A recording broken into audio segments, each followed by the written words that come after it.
Hi, everybody. Quint Lears, newhomesales.com. I'm super excited to have Steve Ryder. Steve, thanks so much for joining us. Hey, it's my pleasure, Quint. Thank you for inviting me.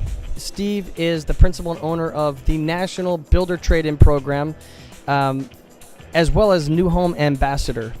Tell me, how did this start? Tell me a little bit about your background with this. Well, Quint, I've been in working with new home builders for 40 years, and after the last recession in 2007, I decided it was time for me to give back to my industry. And so I went to Gary Keller and I said, Gary, I would like to expand my program nationwide. And he sent me back a one-word question: why? And I said, that's easy, Gary. Number one, I like to teach. Number two, I like to share. Number three, I'll probably learn more than they will. And number four, if I make a buck or two, God bless me. And that's how it started 4 years ago. That's amazing. What have you learned? Because you've created this licensing program, but then you're also there for them, full support. Tell me some of the teaching techniques that have been very valuable to the success of the people that are under you, that are working with you to sell these new homes and resell. Absolutely. Our program is basically a top-down and a bottom-up approach because, as you well know, being a sales agent, the relationship with the sales agent is hugely important. But you normally have to get permission from the sales manager or the vice president of sales or the president. So we teach them two prongs of approach: top down and bottom up.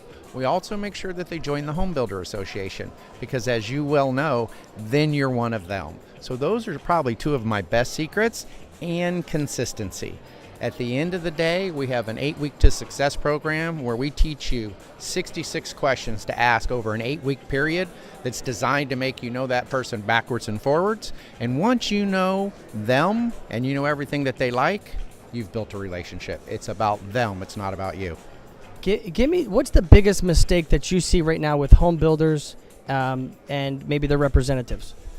At the end of the day, 2007 through 2014 or 13, as you well know, was the biggest recession that we've had. I've been doing this for 40 years, and this was my third recession. And so the biggest mistake that I see new home builders making is forgetting us in the good times and then trying to abuse us in the bad times, meaning they want us to bring them buyers when they can't make sales. But then when they're making sales and they're making money, they stop co-broking with us, or they reduce our co-broke, and we are the backbone and the blood and the energy for the new home industry. A resale agent controls 98% of the buyer traffic, which means new home builders need us. So we need to work in alliance.